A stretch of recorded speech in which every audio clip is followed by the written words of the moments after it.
Rocky 4.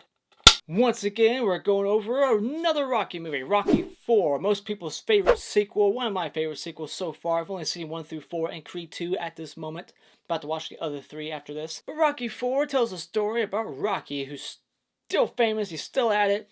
I think he's retired by now. It's 5 years after the other movie, which was 3 years after the first 2 movies. So now it's like 9 years later after the first Rocky movie. And Creed wants to fight Ivan Drago because now Russia wants to compete with American boxing. This is during the Cold War. This is the Cold War.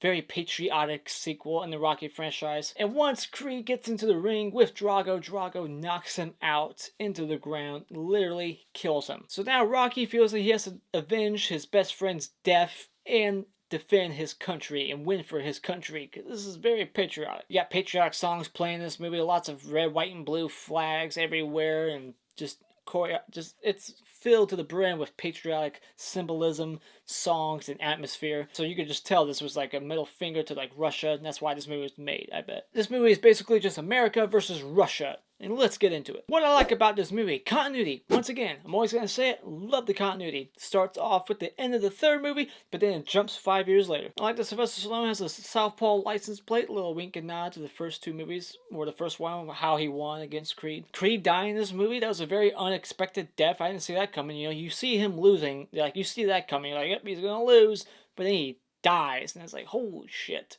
this guy is a badass Drago. Sylvester Stallone has recently come out and admitted that he regrets making Creed die in this movie. So I just saw that on Google. That was one of the news stories. So I like it. I like it for this film. It's different. It shocks you. It packs a punch.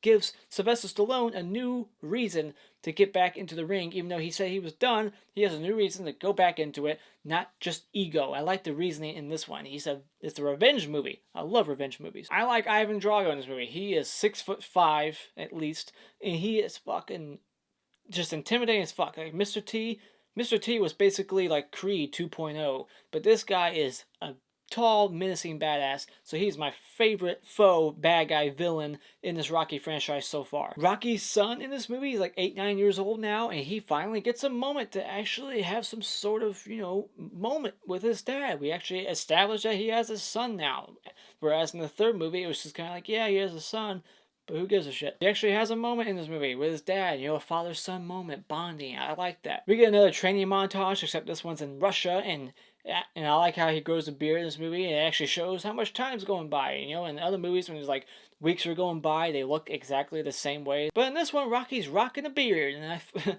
I like the look of it. He should keep it. He climbs on that mountain, and he does like the same dancing that he does at the top of the steps in Philadelphia. And they kind of pay homage to that moment in the first 2 movies. And this movie has the best soundtrack by far, and this one is the most 80s by far. 80s soundtrack, 80s atmosphere, very Cold War. Just insert into this film. It makes it age because of that, because there is no Cold War no more. But I enjoyed this movie. This one's probably like the guilty pleasure, maybe, to some people, of the Rocky franchise. But I enjoyed the fuck out of it. It was actually pretty fun. And I gotta say, this one paces the best. It's 90 minutes long. It's not too long. There's nothing really too unnecessary in the film, except for one thing, and I'll get into that. But yeah, just once again, this is another motivational, very fun movie.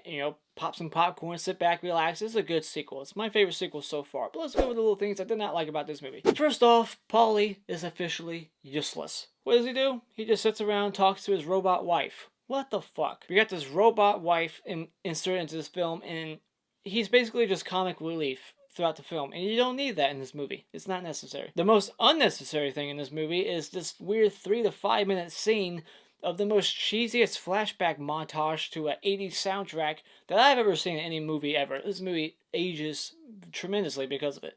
You wouldn't see that shit in movies today. He's driving down the road, and he's singing about all the moments in the first 3 movies. Like, literally in order, first, second, and third movie, for some dumbass reason. Is he motivating himself for the fight? It feels stupid and corny. Drago takes steroids. That's cheating. I found it odd that Creed just thought he would magically win. Why was he so damn cocky? It just felt kind of unrealistic that he would feel that cocky about beating someone like 3 inches taller than him and 100 pounds heavier than him almost. Just because, what? Your ego? I mean, I know he was egotistic in the first 2 movies, but this is a new level of egotistic for Creed. Someone who had never probably fought in over 4 years or trained in 4 years just thought he was going to get back in the ring and kick the world champion in Russia. And this movie does unfortunately age because of all that Cold War stuff in this film. You get mentions of like the Berlin Wall, just like America taking swipes at Russia and Russia taking swipes at America in this movie. It dates the movie quite a bit. But there's nothing really too much to say positive and negative about this movie because like I said, all these films, they're pretty much the same.